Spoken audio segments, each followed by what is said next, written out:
영국의 역사가 아놀드 토인비가 이 시대를 가리켜 불안과 두려움의 시대라 한다. 그렇게 이 시대를 정의했습니다. 그럴 정도로 이 시대의 사람들은 불안해하고 두려워하고 있다는 것입니다. 여러분, 공포심은 사람을 불안하게 할 뿐만 아니라 아무것도 못하게 하고, 그래서 병들게 하고 우리의 몸과 마음, 영혼까지도 갉아먹는 것이 이 불안, 두려움입니다. 잘 아시는 대로 샌프란시스코 금문교 건설할 때 이 인부들이요, 떨어져 죽을까봐 두려워해가지고 막 너무 무서워하다가 1년에 23명이나 떨어져 죽었다고 그럽니다. 너무 많이 죽으니까 그물을 쳐놓았더니 한 명도 죽지 않고 오히려 공정이 20%나 빨라졌다고 그럽니다. 이 두려움이 이렇게 사람을 어렵게 합니다.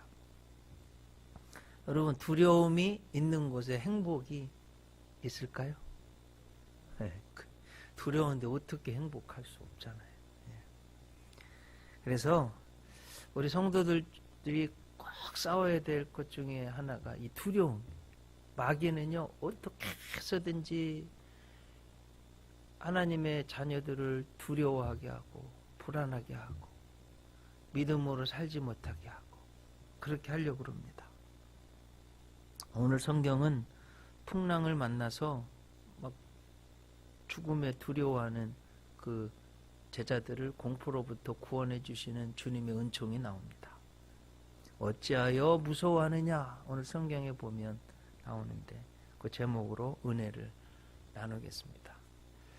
첫째로, 예수님과 함께 있어도 인생에는 풍랑이 있다는 거예요. 자, 오늘 본문 한번 23절, 24절. 배에 오르심에 제자들이 따랐더니 바다에 큰 놀이 일어나 배가 물결에 덮이게 되었으되 예수께서는 주무시는지라 그랬습니다. 예수님이 배에 오르셨어요. 제자들이 따랐습니다. 저녁 무렵 그저 뱃놀이 하는 격으로 배를 탔는데 이게 순식간에 돌풍으로 변해서 그냥 뚝 떨어지고 뚝 떨어지는 이런 어려움을 겪게 되었습니다. 저도 수년 전에 성지순례를 가보았는데 막 비가 왔을 때 전 깜짝 놀랐어요. 무슨 바다에 태풍 부는 줄 알았어요. 그 정도로 풍랑이 셉니다. 아마 지형적인 특징이 있어서 그런 것 같아요. 한번 지도 한번 보시면, 여러분, 예수님이 이제 저 가버나움에서 거라사 지방으로 가시려고 배를 탄 거예요. 저는 이제 가운데에서 막 이렇게 헤매신 건데, 갈릴리는 우리 해수면에서 마이너스 213m라고 그럽니다. 자, 여러분, 보통 해수면에서 우리는 좀 올라와 있잖아요. 근데 갈릴리는 오히려 바다면 밑으로 마이너스 213m라고 그래요. 그 다음 지도를 한번 좀 보시겠습니다. 제가 대략 지도를 준비한 게 주변에 있는 높낮이가 있는 지형도까지 이렇게 준비한 건데, 갈릴리 호수, 오늘 성경에는 바다라고 되어 있는데 주변 보면 대략 500m에서 1000m의 높은 산입니다. 심한 경우에는 이 고도 차이가 1200m예요. 그러니까 여러분, 우리 지금 계룡산이 뭐 800m 정도 되니까 이 얼마나 차이가 꽤 나는 것입니다. 여러분 잘 아시듯이 찬바람은 위에서 아래로 떨어집니다. 그래서 에어컨 천장에 다른 거예요. 더운 바람은 아래에서 위로 올라갑니다. 지도에 보시면 저 이스라엘 최북단에 헐몬산이라고 있습니다. 2814m쯤 만년설이 있습니다. 백두산보다 높아요. 그리고 이제 보시듯이 훌레 계곡이에요. 저 지금 헐몬산에서 갈릴리 호수까지 뭐 막히는 게 이렇게 훌레 계곡이 있어서 바람이 만약 찬바람이 분다면, 북풍이 불어서 찬바람이 분다면 확 내려오는 것입니다.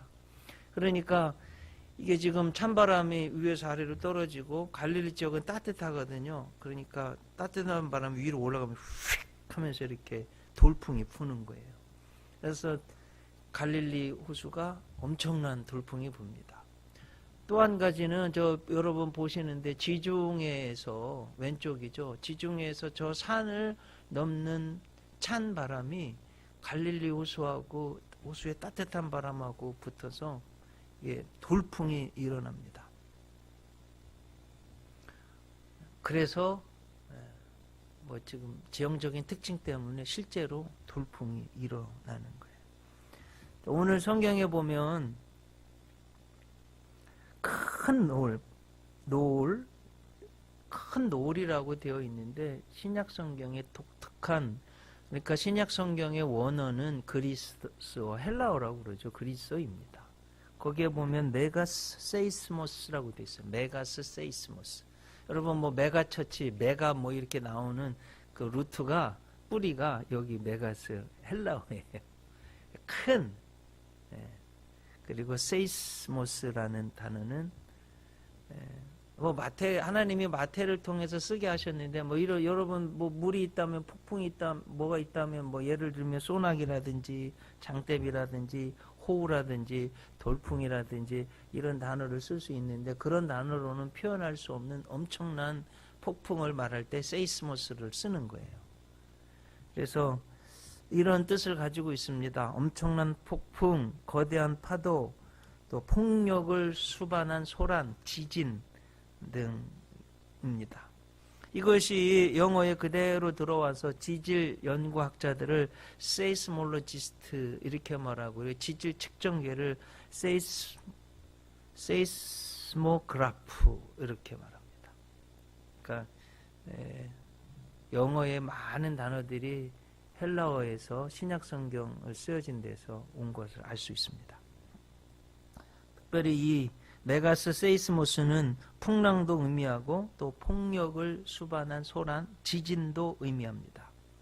자, 이런 관점에서 보면 이 당시의 폭풍만 의미하는 것이 아니라 앞으로 신앙생활 할 때 제자들이, 하나님 자녀들이 이런 막 폭력을 수반한 순환, 지진과 같은 어려운 일을 당할 것이다 하는 것을 예언하고 있는 본문이기도 합니다. 단어의 뜻을 살펴보면 그래요.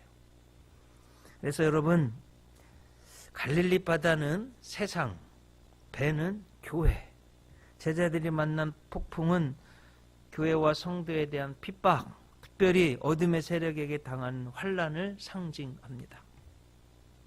이런 엄청난 환난으로부터 주님은 풍랑을 이기시고 제자들을 보호해 주셨습니다. 아주 깊은 뜻이 있습니다. 자, 마태복음 안에 이 단어가요, 2번 더 등장합니다. 한 번은 한번 보시면 주님께서 숨을 거두신 순간 갈보리 언덕이 크게 진동했을 때, 여러분 예수님 막 십자가에 죽으셨을 때 지진 났다고 돼 있잖아요. 그때 이 단어가 쓰였습니다. 두 번째는 예수님이 부활하셨을 때 막 무덤이, 돌문이 움직이고 막 흔들렸다고 했을 때 이 단어가 쓰였어요.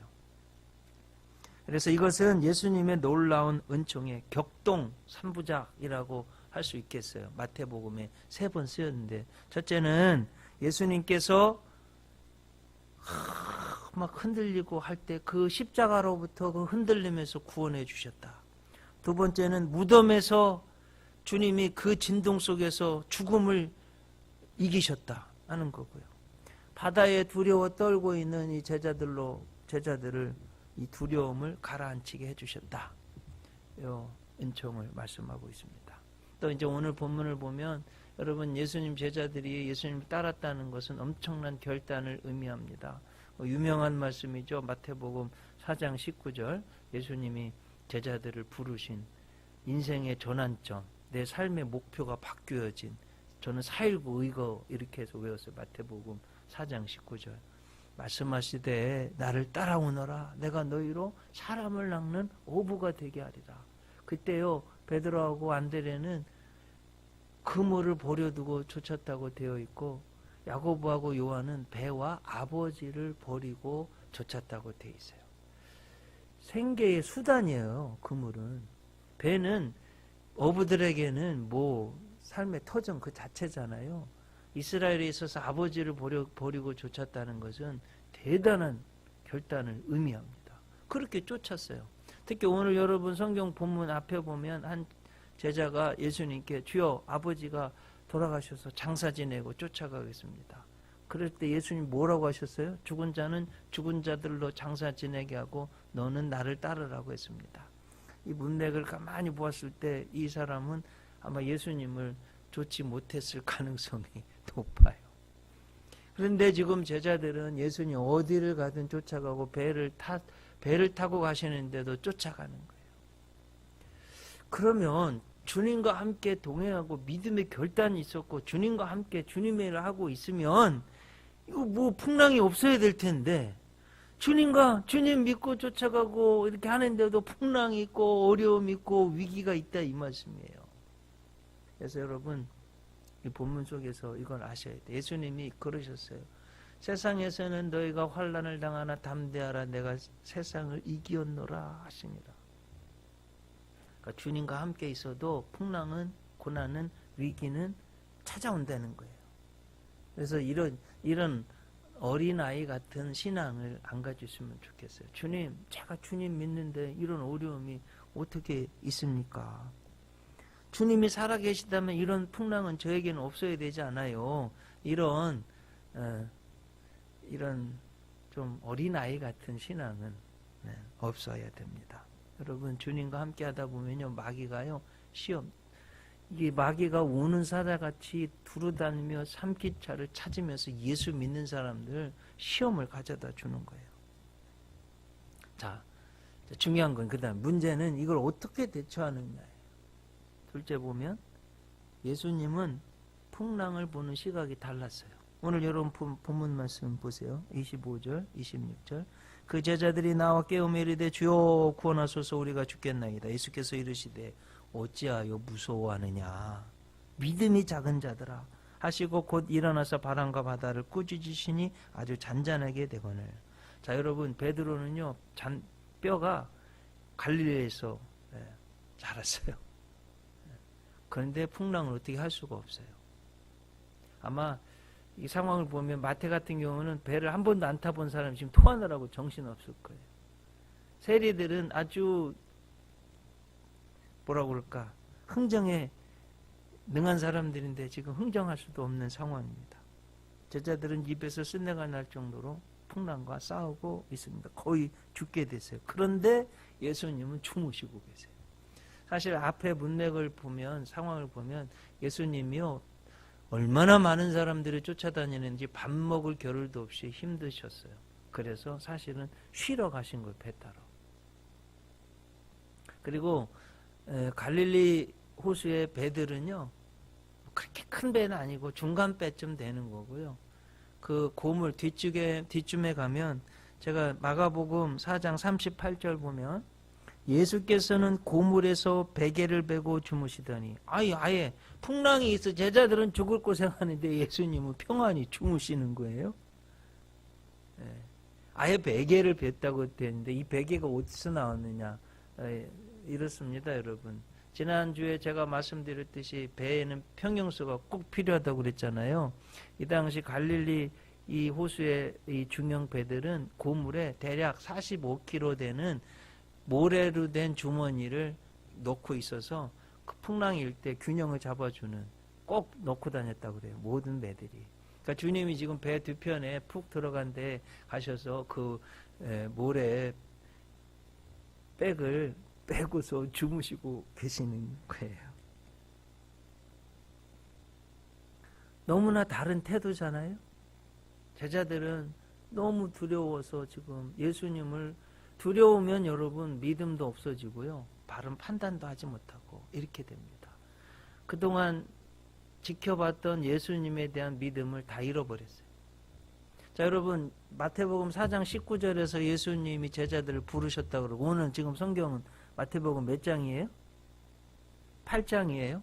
그러면 4장부터 8장까지 예수님이 행한 기적들을 보면 대략 마태복음 4장에 보면 수많은 병자와 약한 자들을 고치셨어요. 베드로 장모의 열병을 고치셨어요. 나병 환자를 손수 만져주셔서 깨끗하게 해주셨습니다.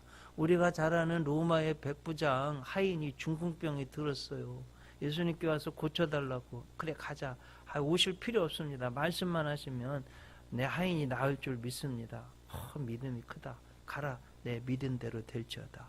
주님이 말씀하시니까 시 공간을 뛰어넘어서 병자가 낫는 것 이미 다 보았습니다. 주님이 귀신 들린 마귀 사탄을 쫓아내는 것을 다 목도했어요. 그런데 조그마한 큰 풍랑이 왔다고 지금 믿음이 다 없어져 버리고 말았습니다.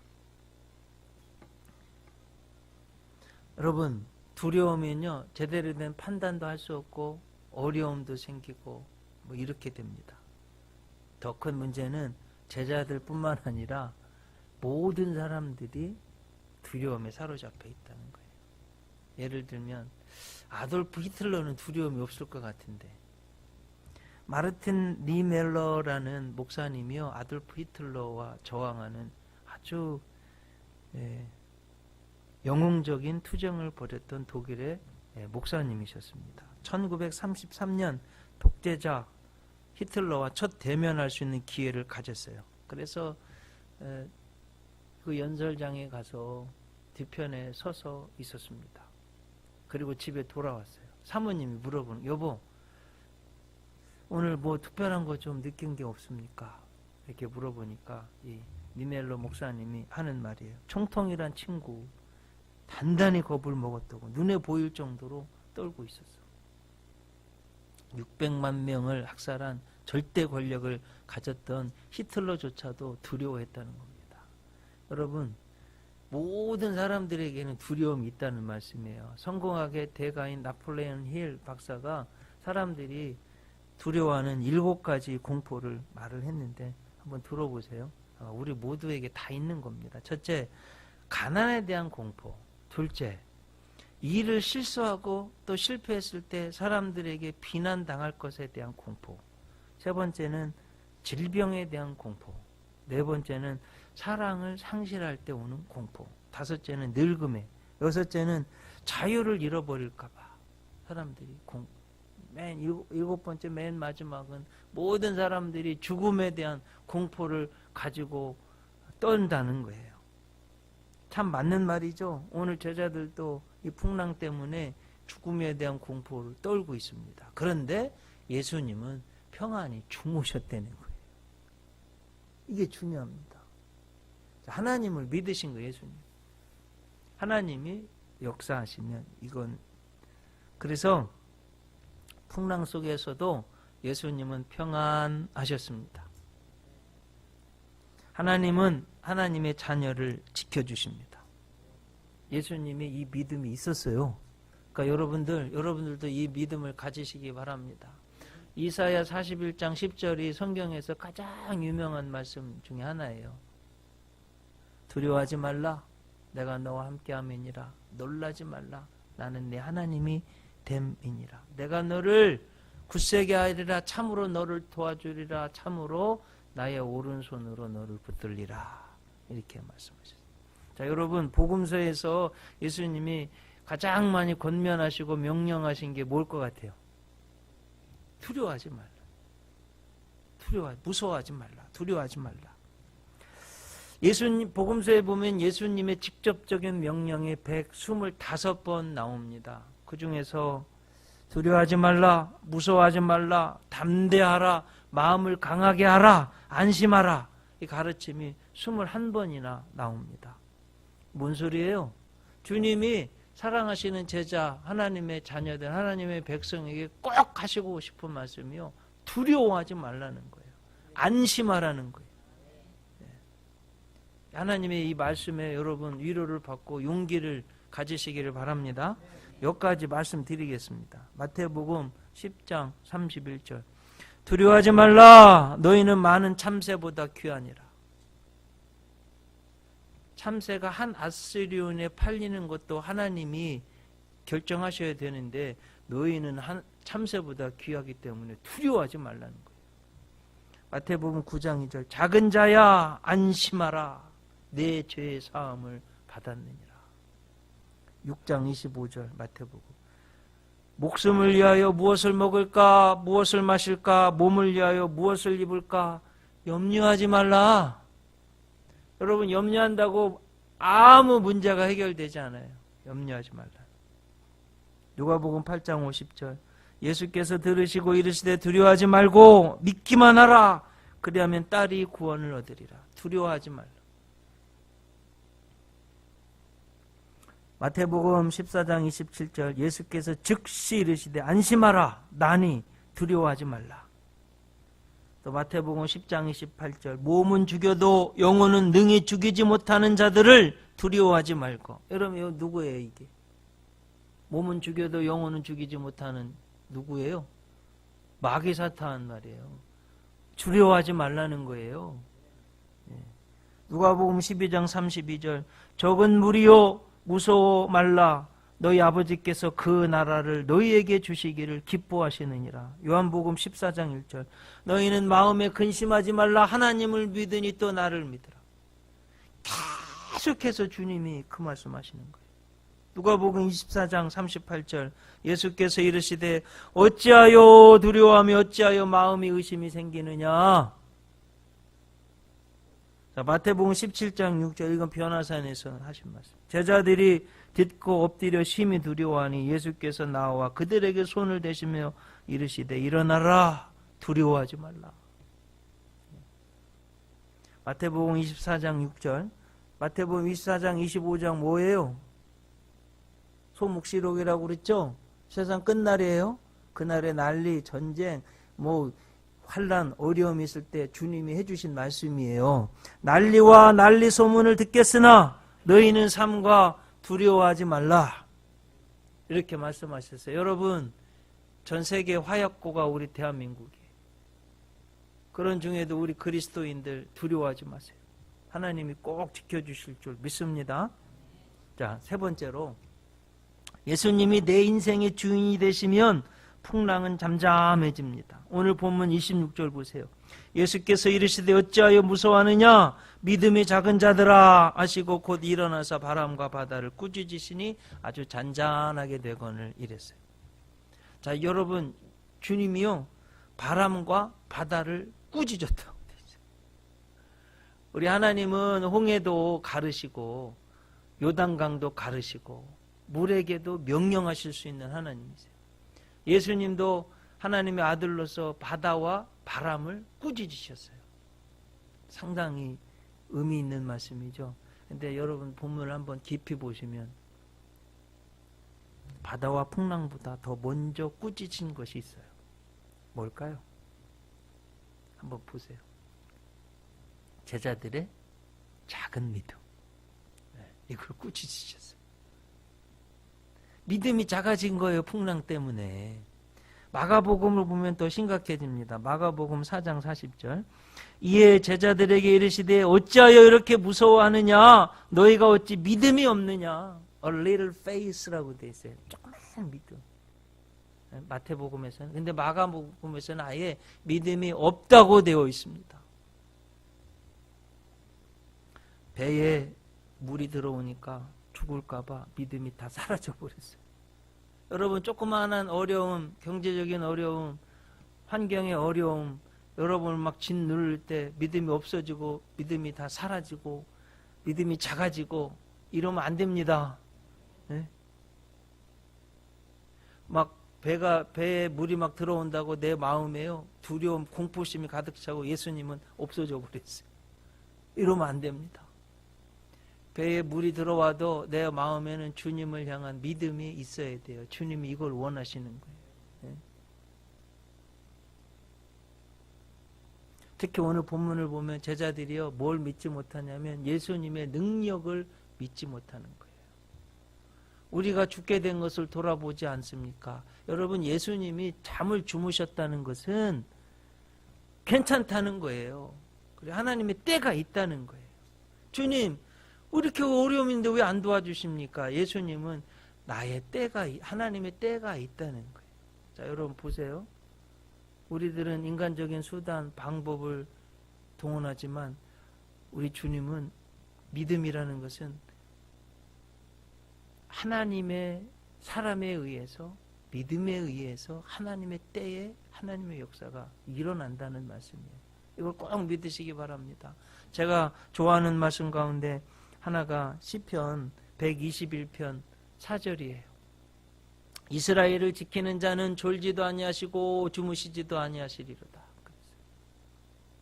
우리 사랑하는 성도님들, 오늘 성경에는 주님이 주무시는 것 같지만 아니라는 거예요. 졸지도 아니하시고 주무시지도 않고 우리를 보호하신다는 거예요. 자, 그러므로 성도님들 오늘 말씀 통해서 한번 다시 용기를 가지시기 바랍니다. 어떤 어려움이 왔을 때, 풍랑이 올 때 주님이 안 보이고 두려워하면 아무것도 안 됩니다. 그래서 내 안에 예수님이 계셔야 돼요. 요한복음 15장 5절 7절 늘 저도 암송하고 생각한, 나는 포도나무요 너희는 가지니 저가 내 안에 내가 저 안에 있으면 이 사람은 과실을 많이 맺나니 나를 떠나서는 너희가 아무것도 할 수 없습니다. 자, 7절을 보세요. 너희가 내 안에 거하고 내 말이 너희 안에 거하면 무엇이든지 원하는 대로 구하라. 그리하면 주시리라. 우리가 주님 안에 거하는 게 중요해요. 자, 여러분, 마귀가요 두려움을 가져다 주잖아요. 그냥 자포자기 아무것도 안 해요. 게을러져요. 포기합니다. 그 사람의 영리하기 100이라고 그러면 10도 발휘 못하게 만들어요. 이게 두려움이라는 거예요. 여러분, 그러면 안 됩니다. 주님을 바라보시고 믿음을 가지면, 내가 100%라면 주님을 믿고 나가면 200%, 300% 할 수 있게 하시는 거예요. 너무나 중요한 문제예요. 그리고 주님이 꾸짖으시자마자 순식간에 잔잔해졌어요. 여러분, 이걸 믿으세요. 이제 봄이 왔어요. 언제, 사실은 봄이 오면 막 눈이 오고 언제 추웠냐 할 정도로 그냥 샥 물러가 버립니다. 우리 신앙도요 똑같아요. 고난이 있지만 우리가 믿음으로 나아갈 때 하나님이 역사하시면 그냥 순식간에 잔잔해져요. 이런 역사 하나님이 우리에게 꼭 주실 줄 믿습니다. 여러분, 폭풍이 없기를 기대하지 마세요. 원수가 없기를 기대하지 마세요. 인생은 폭풍이 있습니다. 나를 어렵게 하는 사람이 반드시 있습니다. 하지만 그 고난을 이겨나가게 하시고 뚫고 나가게 도와주시고, 우리 주님을 온전히 믿으면 모든 역경, 고난, 죽음, 절망을 뒤엎고 궁극적인 승리를 안겨주실 수 있습니다. 자, 이걸 믿는 사람들이요 진정한 평안을 맛보고 찬송할 수 있는 거예요. 이런 경험을 한 사람들은 겸손해집니다. 자, 한 가지만 더 생각해 보겠습니다. 배와 물의 관계. 여러분, 배는 물 위에 떠 있어야 돼요. 오늘 이 배에 물이 들어오니까 이게 가라앉게 되고 죽게 된 거예요. 그러니까 여러분, 이 배는 교회입니다. 교회도 세상에 있습니다. 근데 세상의 것이 교회 안에 들어오면 안 돼요. 세상의 물질, 어떤 이런 쾌락, 개인도 똑같아요. 여러분, 우리 성도들이 믿는 사람들이요 세상 속에 삽니다. 하지만 세상의 가치관, 그 물결, 세상의 물결, 이런 물질이, 쾌락이 내 안에까지 들어오면 안 돼요. 빅뱅의 승리 보세요. 내가 깜짝 놀랐어요.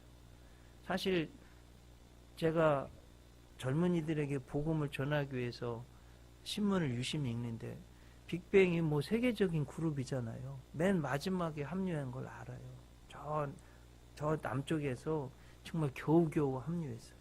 세계적인 사람은 돈을 너무 벌어, 무슨 1박 2일 생일 잔치한다고 6억을 쓰는 이런 미친 짓이지 이게. 여러분, 한순간에 날아가 버립니다. 국민들이 그거 보고서 여러분, 물론 예수를 믿는지 안 믿는지는 모르겠어요. 안 믿으니까 그러겠죠. 근데 믿는 우리도 정신 차려야 돼요. 배와 이 물의 관계를 잘 알아야 됩니다. 물이 배 안에 들어오면 침몰하고요. 교회 안에 세상의 물결이 들어오면 교회 가라앉습니다. 성도 안에 세상의 물결이 들어오면 침몰하고 마는 거예요. 꼭 하셔야 됩니다. 그러나 그걸 이겨내면 그 폭풍 때문에 더 빨리 가는 거예요. 오늘 본문 27절 말씀 결론입니다. 그 사람들이 놀랍게 여겨 이르되 이가 어떠한 사람이기에 바람과 바다도 순종하는가 하더라. 결론은 예수님이란 주님이란 주님. 자, 여러분 오늘 말씀 한번 곰곰이 생각해 보세요. 우리가 당하는 모든 일들을 짧은 말씀이지만 주님이 가르쳐 주셨어요. 주님과 함께 있어도 폭풍은 온다는 거예요. 그러니까 너무 어린아이 같은 그냥 온실안의 화초 같은 그런 생각 갖지 마시기 바랍니다. 자, 제자들은 너무 두려워해서 그냥 폭풍만 보여가 예수님 다 까먹어 버렸어요. 근데 예수님은 모든 거 하나님을 믿는 믿음으로 평안하셨어요. 그 폭풍 가운데서도. 여러분 그 평정심을 꼭 유지하시기 바랍니다. 마귀한테 두려움에 나 망할까? 죽을까? 내가 실패하면 어떡할까? 이런 거에 흔들리지 마세요. 주님을 바라보세요. 그리고 줄기차게 밀고 나가는 겁니다.